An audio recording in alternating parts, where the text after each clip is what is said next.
நமச்சிவாயம். வணக்கம், வாழ்வுடன் நலமுடன். நான் உங்கள் ஜோதிடர் சிம்பேராமன் பேசுகிறேன். இன்றைக்கி நான் என்னென்னா, யார் ஜாதகம் பார்த்தா நல்லாயிருக்கும், எல்லாத்துக்கும் ஒரு குழப்பமாக இருக்குது. எங்கள் வீட்டில் 4 பேர் இருக்கிறோம். நாங்கள் இதில் யாரோட ஜாதகம் பார்க்குறது அப்படின்ட்டு எல்லாத்துக்கும் ஒரு குழப்பம் இருக்கும். சரிங்களா? வீட்டில் 3 பேரோ 5 பேரோ 4 பேரோ யாரதை பார்த்து ஆரம்பிக்கலாம் எப்படி அப்படிங்கிற ஒரு குழப்பத்திலேயே எல்லாம் இருக்கிறாங்க. அதுக்கு இன்றைக்கி நான் ஒரு சின்ன இது சொல்கிறேன். நான் தெளிவாக ஒரு விஷயம் சொல்கிறேன். அதாவது, ஒரு தனி மனிதன் வச்சுக்குவோம். ஒரு மனிதனுக்கு தசாபுத்தி வச்சு தான் எல்லாமே நடக்கும். சில மாற்றங்கள் கிரகங்கள் உட்காந்துருக்க நிலைமை பொறுத்து மாறுபடும். அது மாதிரி நட்சத்திரம் இது இங்கே உட்காந்துருக்க, லக்ன புள்ளி இப்படி இருக்குது அப்படி இருக்குது, எல்லாமே உட்காந்துருந்தாலும் கிரக அமைப்புகள் உட்காந்துருக்கிறத வச்சு அந்த அம்சங்கள் உருவாக்கி கொடுக்கும். ஆனால் தசாபுத்தி வச்சு தான் அவனுக்கு எல்லாமே நடக்கும். அந்த வாய்ப்புகள் இந்தந்த வயசில் இந்தந்த இதில் இது நடக்கும் அப்படிங்கிறது தசாபுத்தி தான். கம்பல்சரி கண்டிப்பாக 70% தசாபுத்தி தான் எல்லாமே நடக்கும். அதில் ஒரு 30 to 50% மாற்றம், 30% வச்சுக்கோங்க. 70 to 100க்கு தசாபுத்தி, 30 to 50% இந்த கிரக பயிற்சிகள் ஆகுது இல்லவா? சனி பயிற்சி, குரு பயிற்சி, ராகு பயிற்சி, அந்த மாதிரியில் சில மாற்றங்கள் உருவாகும். சரிங்களா? ஒன்றும் இல்லை.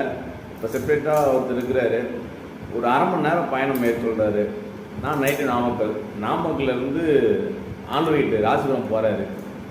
போகிற வழியில் அவரோட பழைய ஃப்ரெண்டு ஒருத்தரை பார்க்குறப்ப என்னப்பா நல்லா இருக்கே, என்ன ஏதுன்னு என்ன கேட்குறாரு. வாப்பா ஒரு டீ சாப்பிட்டு போகலாம் அப்படின்னு நண்பர் கூப்பிட்றாரு. சரின்னு அவரும் போகிறாங்க, டீ சாப்பிட்றாங்க. அங்கே அவரோட ஃப்ரெண்டு ஒருத்தர் வராங்க. அவரை பார்த்துட்டு என்னப்பா நல்லா இருக்கே, என்ன ஏதுங்கிறப்ப இந்த பையனுக்கு பிறந்தநாள்ப்பா, அதான் கேக்கு வாங்கிறதுக்கு வந்தேன் அப்படின்ட்டு அப்புறம் கேக்கு அவங்க நண்பரோட நண்பருக்கும் வாங்கி கொடுக்குறாங்க. அப்புறம் எல்லாம் சாப்பிட்றாங்க. சரிங்களா? இப்போ இந்த கேக்கு அவர் சாப்பிடணுன்னு இருக்குது, அவர் கூட சேர்ந்தனால உங்களுக்கும் இது கிடைக்குது அப்படின்னு நம்ம சொல்லலாம். இப்போ இதே வெளியில் நிறுத்தி வச்சுருக்க வண்டி யாரோ ஒருத்தர் தள்ளி விட்டாங்க, ஏதோ ஒன்று ஆயிடுச்சு. உங்கள் நண்பரோட நண்பர் வண்டி என்னங்க தள்ளி விட்டீங்கன்னு போய் எனக்கு சண்டை பண்ணுறாரு. சண்டை பண்ணுறப்ப உங்கள் நண்பர் சும்மா இருப்பாரா? நண்பருக்காக போய் சப்போர்ட்டுக்கு போவார். சப்போர்ட்டுக்கு போகிறப்ப அங்கே ஏதோ 1-2 வார்த்தைகள் அவருக்கும் அங்கே இது பண்ண வாய்ப்பு இருக்கும். இல்லை அங்கே பெருசாக ஏதாவது கைகலப்பு ஆகுது அப்படிங்கிற பட்சத்தில் நீங்கள் சும்மா உட்காந்து வெளியே போக முடியுமா? உங்கள் நண்பருக்கு நீங்கள் சப்போர்ட்டுக்கு போவீங்கள்ல, அப்போ அந்த இதில் உங்களுக்கும் ஏதோ ஒரு கைகலப்போ சின்ன சேதங்கள் ஆகிறது வாய்ப்புகள் ஏற்படுத்திடும். இப்போ எப்படி தசாபுத்தினா அவங்கவுங்க ஜாதகம் அவங்கவுங்களுக்கு பலிக்கும். அவங்க கூட இருக்கிறதுனால 30 to 50% பெற்றவங்களது பிள்ளைங்களுக்கும், பிள்ளைங்களது பெற்றவங்களுக்கும், கணவனது மனைவிக்கும், மனைவிது கணவனுக்கும் முன்ன பின்ன தெரியாத ஜாதகம் கூட பேசும். நம்ம இன்னைக்கு யாரோட சேர்ந்து பயணிக்கிறோமோ அவங்க ஜாதகமே நமக்கு பேசும். எவனே